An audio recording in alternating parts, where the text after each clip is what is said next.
You know, I went through how the conscious mind works, how the subconscious, and how the body is an expression of the mind.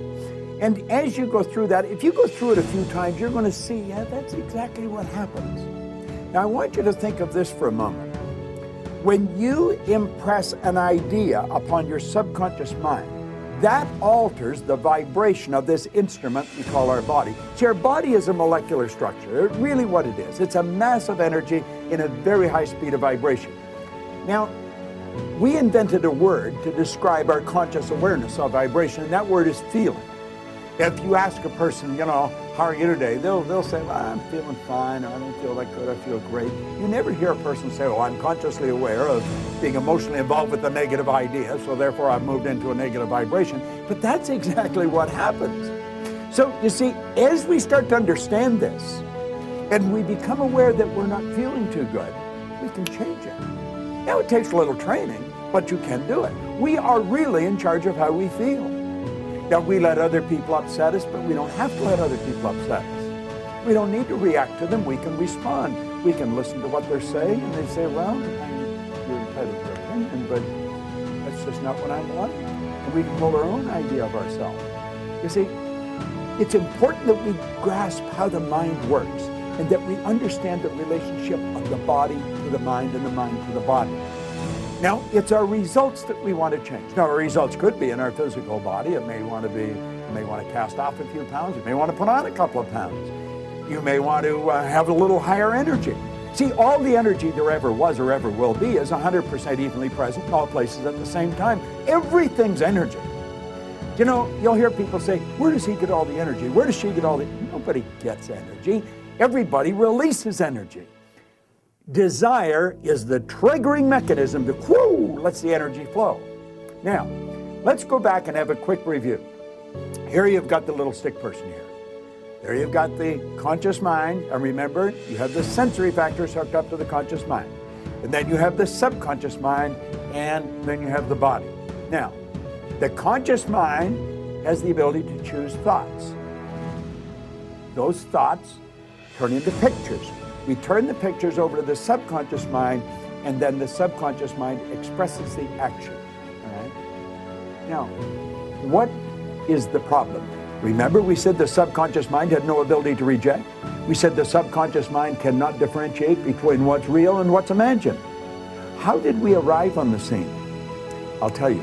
When you arrived on the scene, you did not have any conscious faculties developed. The sensory factors weren't even developed. This is how you arrived.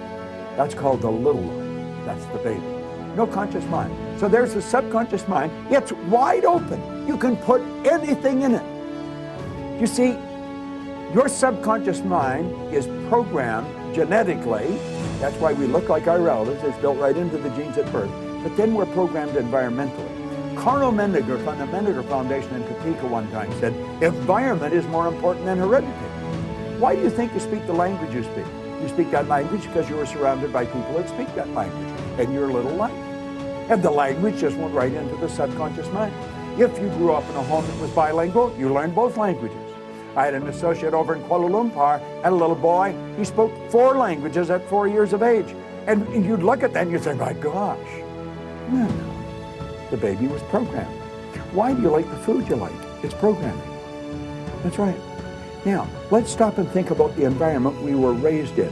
Here's the baby, and look at the ideas and the thoughts and the concepts that are going on around that baby are going right into that baby's subconscious mind. Now, through repetition, over and over and over again, and remember, the baby's getting it all day, all week, every week, all month, every month, all year, and this goes on for 4 or 5 years. And the baby reaches the age of 4 or 5 where they can start to think that baby's programmed. That baby is programmed to think like the people it had been surrounded by. If the people that surrounded that baby had gone right through school, the baby will probably grow up and go right through school. If the people that were surrounding that baby always lived in hard times, never had any money, always in debt, that's probably how that baby's going to grow up. Well, this is bizarre, but this is how it happens. It's how it happened for me. I was raised during the Depression. We didn't have any money. There was always talk about no money. you should be satisfied with what you've got. Well, that's not true. You should never be satisfied with what you've got. You should be happy with what you've got. Dissatisfaction is actually a creative state. So here we have now a baby that has been programmed. Now, let's take and think for a moment. What happens when that baby starts to think for itself? Now think of this. The paradigm controls the vibration controls the action which produces the result.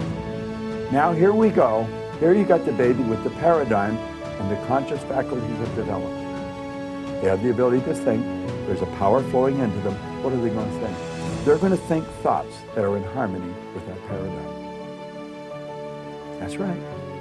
We've been raised to believe you go to work to earn money. Do you know that working is the very worst way to earn money? That's right. You should go to work for satisfaction, not for money. You provide service for money. You can earn money while you're sleeping.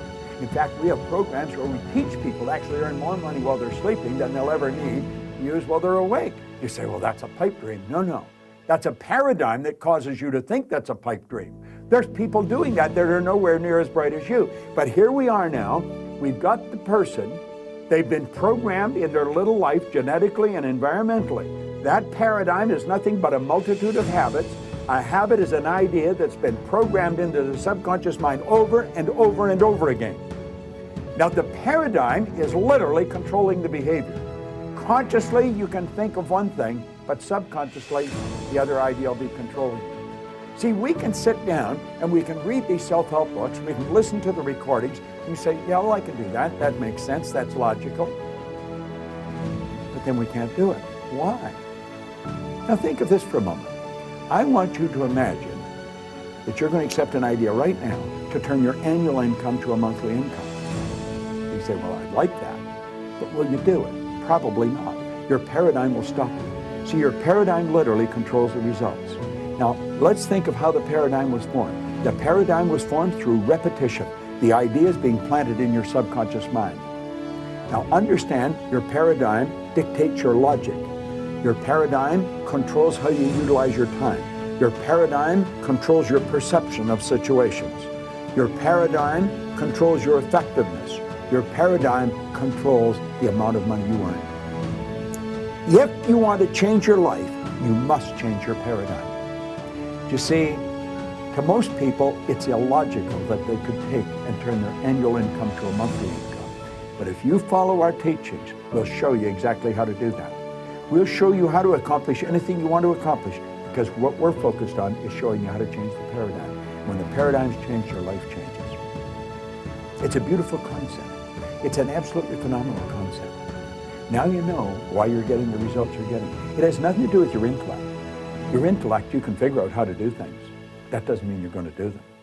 You'll hear people say, I believe that, but their behavior would indicate they've never even heard of it. Why?